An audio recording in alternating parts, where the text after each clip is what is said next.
ಮತಿಯ ನೀ ಮಡಿದೆಯಲ್ಲೋ ಈ ಬರಿಯನ್ನ ಜೊತೆಯಗಲುವರೇನಲ್ಲ ಈ ಬರಿಯನ್ನ ಜೊತೆಯಗಲುವರೇನಲ್ಲ ಸ್ಥಿತಿಯೋಳು ನಿನ್ನ ನಗಲಿ ಸ್ಥಿತಿಯೋಳು ನಿನ್ನ ನಗಲಿ ಜೀವಿಸಲೆಂದು ಹೃದಯ ಯಾರೊಡನೆ ಎನಲಿ ಜೀವಿಸಲೆಂದು ಹೃದಯ ಯಾರೊಡನೆ ಎನಲಿ ಅಯ್ಯೋ ಶಿವನೇ, ಎಂತಹ ಕಾರಣ ಕಠೋರವಾದಂತಹ ವಾಕ್ಯವನ್ನ ಕೇಳುವುದಕ್ಕೆ ಮುಂದಾಗುತ್ತಾ ಇದ್ದೇನೆ. ದೂತನಾಡಿದಂತಹ ಮಾತುಗಳ ಕೇಳಿ ಬರಸಿಡಲೊಂದು ದೇವಸ್ಥಾನಕ್ಕೆ ಎರಗಿನ ಹಾಗೆ ಅನುಭವವಾಗುತ್ತಾ ಉಂಟು.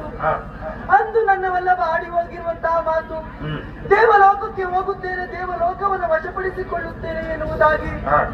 ಆ ಮಾತುಗಳೆನ್ನುವುದು ಕ್ಷಣಿಕವಾಗಿ ಹೋಯಿತೆ.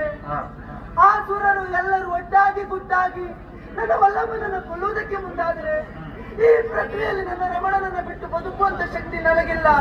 ಬೀದಿಗೆ ಬಿದ್ದಿರುವಂತಹ ಮಾಂಸದ ಮುದ್ದೆಯಂತೆಯಾಯಿತು, ನಾವಿಕನಿಲ್ಲದಿರುವಂತಹ ನಾವಿಯಂತೆಯಾಯಿತು ನನ್ನ ಬದುಕು.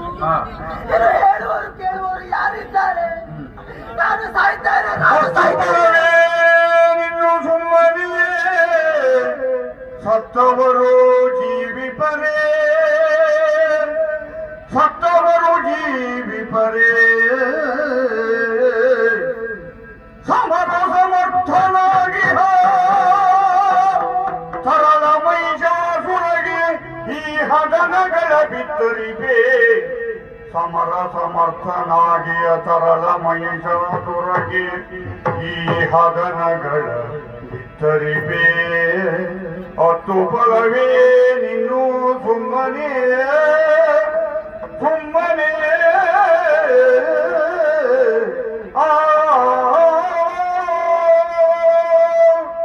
ಸತ್ತವರಿಗಾಗಿ ಅತ್ತರೆ ಇರುವವರು ಸಾಯದೆ ಉಳಿಯರೆ. ಜಾತಸ್ಯ ಮರಣಂ ಧ್ರುವಂ. ಹುಟ್ಟಿದಂತಹ ಸಕಲ ಜೀವರಾಶಿಯು ಒಂದಲ್ಲ ಒಂದು ದಿನ ಸಾಯಲೇಬೇಕು. ಇಂದು ನನ್ನ ರಮಣ, ಮುಂದೊಂದು ದಿನ ನಾನು ಆ ಕಾಣದ ಊರನ್ನೇ ಸೇರಲೇಬೇಕು. ಸತ್ತವರಿಗಾಗಿ ಈ ರೀತಿ ಅಳುವುದು ಸರಿಯೇ?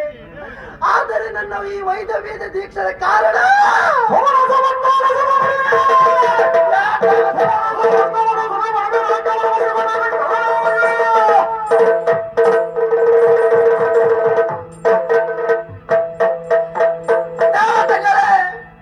ನನ್ನನ್ನು ನೋಡಿ ನಗುವುದಕ್ಕೆ ಮುಂದಾಗುತ್ತಾ ಇದ್ದೀರಾ? ಮುಡಿಯಲ್ಲಿರೋ ಹರಿದಿದ್ದೀರಾ?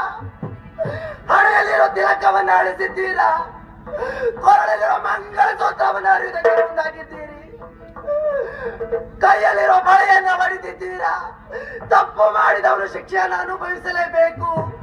ಉಪ್ಪು ತಿಂದವನು ನೀರನ್ನು ಕುಡಿಯಲೇಬೇಕು. ನನ್ನ ಕಣ್ಣಿನಲ್ಲಿ ನೀರನ್ನು ಬರಿಸಿದ್ದೀರಾ, ನಿಮ್ಮ ಕಣ್ಣಿನಲ್ಲಿ ರಕ್ತವನ್ನು ಬರಿಸುತ್ತೇನೆ. ಹಾಗಾದ್ರೆ ಈ ವಿಷಯವನ್ನು ಯಾರಲ್ಲಿ ಹೇಳಲಿ? ಯಾರಲ್ಲಿ ಹೇಳಲಿ? ನನ್ನ ಮಗನಾದಂತಹ ಮಹಿಷಾಸುರನಿದ್ದಾನೆ, ಅವನನ್ನೇ ಇಲ್ಲಿಯವರೆಗಾಗಿ ಕರೆಯುತ್ತೇನೆ. ಮಗನೇ ಮಹಿಷಾಸುರ, ಬಾ ಬಾ ಬಾ ಕಂದ.